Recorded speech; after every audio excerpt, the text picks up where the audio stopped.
I rise in support of this bill in front of us, but Madam Speaker, one particular area that I have grave concern for is regarding children's access to school meals. Now, I heard previously mentioned on the floor that school meals wouldn't be affected, the program, the funding, and that may be the case in regards to the federal government shutdown, which looks to be ending.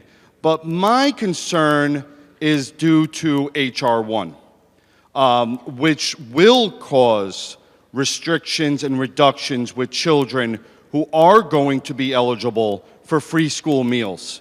And we have close to 300,000 children in Connecticut that rely every day on these meals.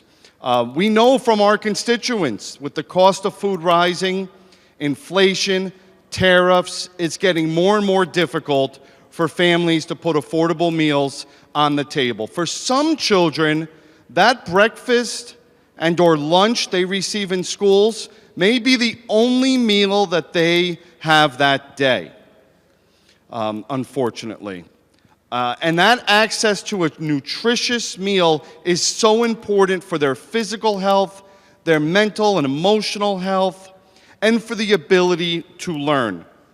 Because of H.R. 1, the eligibility for SNAP, which is used as a direct certification for families, is going to be more difficult. And because of that reduction, schools then are going to be less likely to qualify for the CEP program, so they'll receive less federal funding and perhaps will not be able to have universal free school meals in that particular school or school district. So H.R. 1 is going to add extra burdens on families, it's going to add extra burdens on schools, it's going to make it more difficult to access school meals. And as I mentioned, we already know how difficult it is for families to, afford nutritious meals for their children. This is something that can't wait.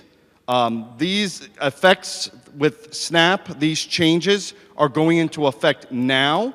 And we really need to look at this $500 million. I urge the governor, I urge leadership to look at how it could be spent sooner than later to help our children ensure they are fed and that no child goes hungry in the state of Connecticut. Thank you, Madam Speaker.